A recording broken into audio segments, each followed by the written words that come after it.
Dans cette vidéo, on va voir qu'est-ce que c'est Docker, on va voir comment l'installer et comment installer un conteneur, donc ce qu'on met sur Docker et à quoi ça sert concrètement. Et on voit ça tout de suite après l'intro. Alors Docker, ça nous permet d'installer des applications. Alors des applications, ça peut être plusieurs choses, ça peut être un site web, ça peut être juste une application en Python, ça peut être un Linux, ça peut être un Kali Linux par exemple, ça peut être énormément de choses. Mais alors qu'est-ce que c'est Docker? En fait, il faut imaginer ton PC comme si c'était un bateau. Et sur ce bateau, tu peux déposer des conteneurs. Et les conteneurs, en fait, c'est ton application. L'idée là-dedans, c'est que ton conteneur ne soit pas forcément en lien avec un autre conteneur, mais il peut l'être également, il peut être connecté à l'autre conteneur. Alors, les conteneurs, on va mettre ça de côté, ok, c'est des applications. Les applications, on peut imaginer par exemple un Home Assistant, donc Home Assistant c'est un conteneur, et ensuite on peut mettre un conteneur à côté qui serait Zigbee to MQTT. Et on peut mettre encore à côté un autre conteneur qui serait un serveur MQTT. Alors quand on crée un conteneur, il va falloir le remplir par quelque chose. Et bien sûr, pour le remplir, on utilise une image. Une image, en fait, c'est un peu comme un système d'exploitation vraiment miniaturisé et où il y a vraiment juste l'essentiel pour ton application. C'est-à-dire qu'en temps normal, sur une VM, tu vas installer un Linux pour ensuite faire tourner Zigbee ou MQTT par exemple. Mais du coup, il y a plein de ressources qui sont perdues parce qu'il y a plein de choses qui tournent en plus de ça pour Linux. Et donc, ça te fait perdre un peu de mémoire, de stockage, etc. Alors qu'avec Docker et le système de conteneurs et les images, l'image va vraiment avoir uniquement l'essentiel pour que ton application fonctionne. Il n'y aura pas de trucs en plus qui seront inutiles. Bon, parfois il y a quand même, mais en général, une bonne image, il n'y a que ce qui t'intéresse, il n'y a que l'application. Eh bien, quel est l'avantage avec Docker? Eh bien, c'est du plug and play. On télécharge l'image, on la démarre, et ton application, elle tourne. Il n'y a plus qu'à la configurer. Des fois, il faut faire un petit peu de configuration, mais franchement, c'est vraiment rien du tout par rapport à vraiment un déploiement d'une machine virtuelle, un déploiement d'un Linux, l'installation d'un Linux, etc. Ça prend énormément de temps. Alors que là, on va prendre l'exemple de Home Assistant. Home Assistant va être installé en 30 secondes chrono. En 30 secondes chrono, tu démarres ton conteneur et ton Home Assistant est opérationnel. Tu peux déjà commencer à le configurer et à jouer avec. Bien sûr, on verra ça dans la vidéo, il n'y a pas de souci. Donc en gros, vous l'aurez compris, Docker, c'est un système en gros de VM. C'est vraiment pour vulgariser à mort, hein, mais en gros, c'est des VM qu'on va installer ultra rapidement et ce sera au niveau des performances, en tout cas, ce sera très bien géré et il n'y aura pas de perte de performance en tout cas. Après, on va voir aussi comment installer une image, hein. Je vous montrerai ça après avoir installé Docker. Et justement, comme on parle d'installer Docker, eh bien, on va voir tout de suite comment l'installer. Alors pour installer Docker, il va falloir d'abord installer un Linux ou alors un Windows ou sur un Mac, etc. Il y a un peu toutes les combinaisons possibles. Donc je vous mets le lien en description pour Docker. Je vous mets ce lien là dans la description pour Docker. Bon alors pour installer Docker, il va falloir installer d'abord Linux si vous êtes en machine virtuelle et sinon si vous n'avez pas de machine virtuelle, vous pouvez l'installer sur votre PC en Windows ou en Mac. Ça fonctionne dans tous les cas. Je vous mettrai le lien qui est ici, là je vous mettrai le lien pour installer sur les différentes distributions le Docker. Donc vous pouvez l'installer soit sur un Mac, soit sur un Windows, soit sur un Linux. Ok, moi ça va être sur un Linux et sur un Debian. Ok, bon. Ici, donc, il vous indique que voilà, il faut regarder les system requirements. Donc, forcément, il faut 4 Go de RAM minimum et un 64 bits et la version Debian 12 à l'heure actuelle. Donc, et si vous avez un environnement bureau sur Linux, eh bien, il va falloir ajouter cette extension-là.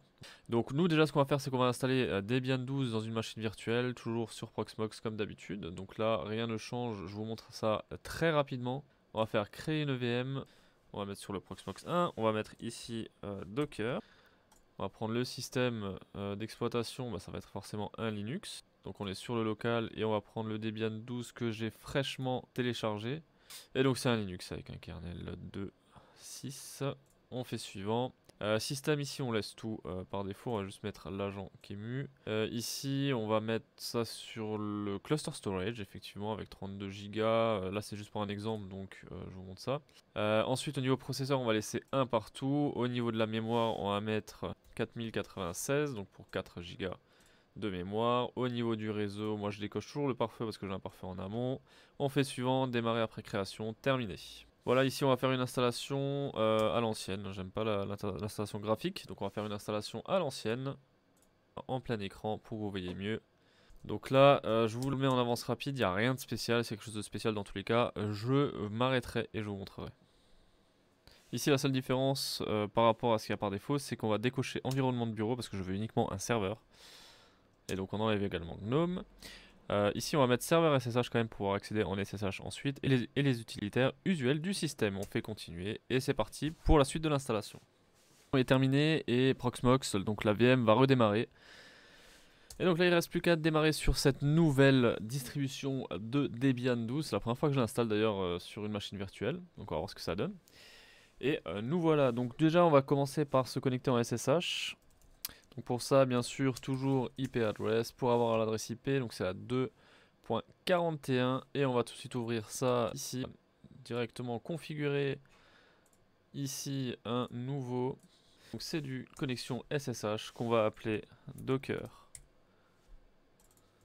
Docker, on l'a dit. Et c'est sur le Proxmox 01, donc 192.168.2.41 sur le port 22. Le nom d'utilisateur, donc c'est Nicolas. Et on va y aller par mot de passe. Hop, on enregistre et on va tout de suite aller à notre Docker. Une fois qu'on est connecté, on va juste vérifier qu'on a bien les droits sudo. Bien sûr que non. Et donc on va devoir se connecter en route finalement. Parce qu'au final, Docker, je vais l'installer avec mon utilisateur Nicolas, donc qui n'est pas un super utilisateur. Donc il va falloir installer sudo afin d'installer les différentes choses qu'on peut faire. Et on va également faire un vsudo pour rajouter notre utilisateur Nicolas dans les sudo. Alors donc on va rajouter l'utilisateur Nicolas. On va faire all égale parenthèse all 2.all. On ferme la parenthèse. En fait, on recopie juste la ligne du dessus et on quitte, on enregistre. Une fois que ça c'est fait, on va pouvoir se connecter, cette fois-ci avec sudo su. Alors pourquoi en fait faire comme ça, passer avec sudo, etc. C'est parce qu'en SSH, on n'arrive pas à se connecter avec l'utilisateur root directement. Donc il faut se connecter avec l'utilisateur non root, qui est Nicolas, et ensuite passer en root avec sudo su. Alors déjà, ce qu'il va falloir faire, c'est configurer pour avoir en fait les paquets Docker. Donc ici, on va aller sur le lien qui donne. Et ici, il va falloir faire tout cela. Donc apt-get update. Voilà. Ensuite, sudo apt-get install les différents utilitaires. Donc ça, pareil, on les installe. On fait oui. Et voilà, en fait, il suffit de faire copier-coller des lignes une fois que c'est fait. Voilà, une fois que c'est installé, eh bien, en fait, il faut juste copier-coller les lignes, tout simplement. Et on termine tout ça avec un sudo apt-get update afin de mettre à jour apt. Voilà, une fois que ça c'est fait, on va pouvoir installer Docker avec cette commande là. Et on fait yes. Voilà, nous avons maintenant Docker installé. Et bien, il va falloir juste encore mettre une seule ligne de commande, qui est celle-ci, Docker pull Home Assistant. Et ça va permettre en fait de télécharger Home Assistant. Alors pour savoir en fait ce qu'on doit mettre ici pour trouver en fait les images, le nom des images, c'est assez simple. On va sur hub.docker.com. Et ici par exemple, on fait une recherche par exemple MQTT, c'est un exemple. Et là dans les résultats, on a différents brokers MQTT. Donc là après il faut juste choisir celui qu'on veut. Là par exemple on a Z-Wave2 MQTT. C'est facile, on veut mettre le Mosquito normal. Il suffit de cliquer dessus. Et en fait vous avez la commande ici, Docker pull Eclipse Mosquito. Ok. Donc ça, c'est ce qu'il faut faire quand on veut télécharger une image. Voilà, une fois que ça c'est fait, bien on a téléchargé Home Assistant et c'est également déjà installé. Donc on va faire un petit clear pour revoir ça au propre. Et là on va mettre un Docker Run. Donc ça c'est pour lancer notre conteneur. On va mettre un D parce qu'on veut le lancer en mode daemon. Ensuite -name pour donner un nom. Et là on va mettre Home Assistant Docker. Ensuite on va mettre V. Et donc là il va falloir mettre le répertoire de configuration. Et donc là on va juste faire var docker ha config. Ensuite on va mettre 2 points et on va mettre config. Donc c'est pour dire que le dossier config à l'intérieur de notre conteneur, donc Home Assistant, le dossier config de Home Assistant sera localisé sur notre machine dans var docker achat config. Ok. Ensuite, on va mettre -net et là pareil, on va mettre égal host. Ok. Et ensuite, on va mettre home assistant / home-assistant. Et là, on fait entrer. Ensuite, il suffit de taper l'adresse IP de notre machine Docker, qui pour moi est la 2.141, et on va spécifier le port 8.1.2.3 pour accéder à notre Home Assistant. Et voilà, notre Home Assistant est déjà installé. On n'a plus qu'à créer notre Smart Home. On met le nom, le password, on confirme le password. Forcément, il faut qu'on mette le même. Alors là, on va mettre quand même un truc que je vais pouvoir me reconnecter derrière. On crée ceci, on peut mettre dans les Amsterdam, on s'en fiche. Là, je vous conseille quand même de mettre votre adresse. Ici, on met France, on choisit si on veut. Voilà. Après, oui, mettez en français, peut-être, c'est peut-être plus simple. Ici, vous pouvez choisir la langue. Et voilà, là, on fait Finish. Et voilà, on a notre Home Assistant qui est opérationnel. Voilà, c'était plutôt simple. J'espère que tu auras tout compris et que tu auras réussi à installer ton Docker. C'est un peu compliqué au début, le temps de vraiment de se familiariser avec les différentes choses, les différentes options de Docker. Mais il y a énormément de tutoriels sur Internet, il y a énormément d'entraide aussi sur Internet. Donc il suffit de poser la question au bon endroit, par exemple Stack Overflow, et vous aurez une réponse garantie. Et qu'est-ce que je raconte? Non, il y a déjà quelqu'un qui a posé la question. Donc, il suffit de chercher sur Google et si vous avez un problème, et vous arriverez à trouver la solution. Voilà, c'était tout pour aujourd'hui. Merci d'avoir regardé la vidéo jusqu'au bout et on se dit à la semaine prochaine.